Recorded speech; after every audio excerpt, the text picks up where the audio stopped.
beberapa faktor risiko yang perlu diperhatikan.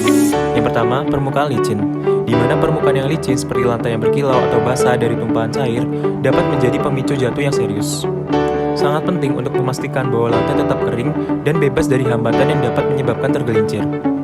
Lalu yang kedua adalah tangga yang tidak aman, di mana tangga tanpa pegangan yang kokoh, langkah yang terlalu tinggi atau terlalu pendek, serta permukaan tangga yang licin dapat meningkatkan risiko kecelakaan jatuh.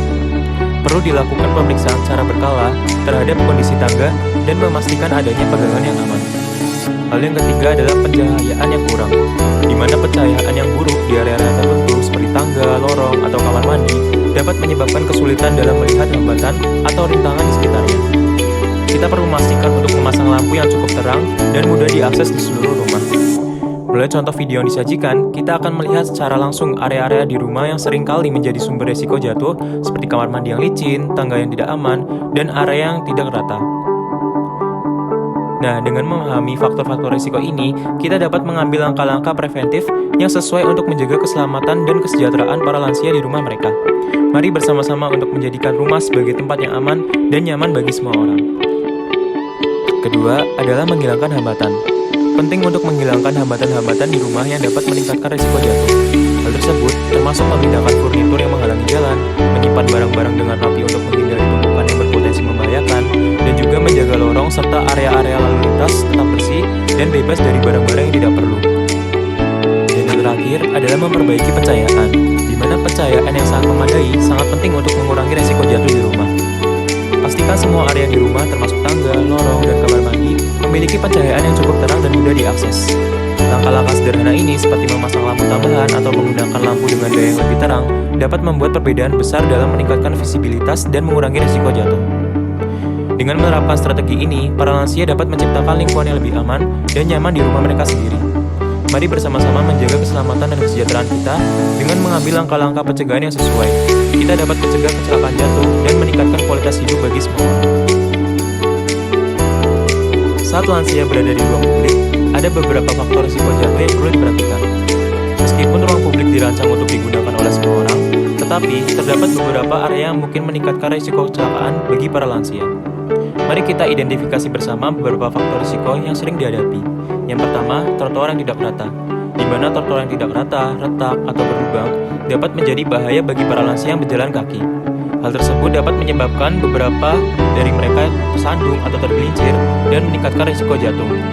Perlu untuk berhati-hati dan memperhatikan kondisi trotoar saat berjalan di ruangan umum.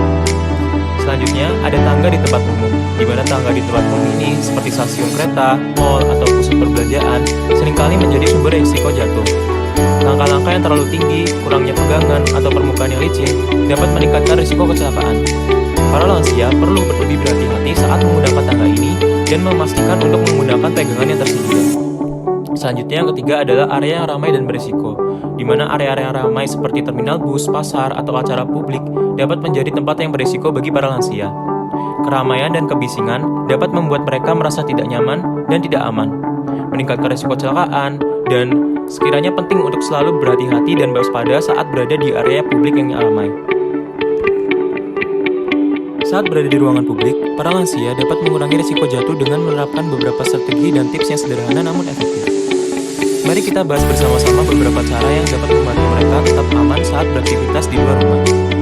Yang pertama adalah berjalan dengan aman, di mana salah satu strategi utama adalah dengan memastikan cara berjalan yang aman dan stabil. Para lansia disarankan untuk berjalan dengan langkah-langkah yang pasti dan tidak terburu-buru. Perhatikan kondisi permukaan jalanan, hindari berjalan terlalu cepat, dan gunakan alas kaki yang sesuai untuk mendukung keseimbangan. Lalu yang kedua adalah menggunakan alas kaki yang tepat, di mana pemilihan alas kaki yang tepat juga penting untuk mengurangi risiko jatuh di ruangan publik. Pastikan alas kaki yang dipilih nyaman dipakai, memiliki sol yang tidak licin, dan cocok dengan kondisi cuaca. Hindari penggunaan alas kaki yang terlalu licin atau tidak nyaman, karena hal tersebut dapat meningkatkan risiko tergelincir atau terpeleset. Yang ketiga adalah menggunakan alat bantu jika diperlukan. Para lansia dapat menggunakan alat bantu seperti tongkat atau walker untuk meningkatkan keseimbangan dan kestabilan saat berjalan di ruangan publik. Contoh demonstrasi akan diberikan untuk menunjukkan teknik penggunaan alat bantu ini secara efektif dan aman. Dengan menerapkan strategi ini, para lansia dapat merasa lebih percaya diri dan mandiri saat beraktivitas di luar rumah. Melalui kesadaran akan berjalan dengan aman, pemilihan alas kaki yang tepat, dan penggunaan alat bantu jika diperlukan, mereka dapat mengurangi risiko jatuh dan menjaga kesehatan serta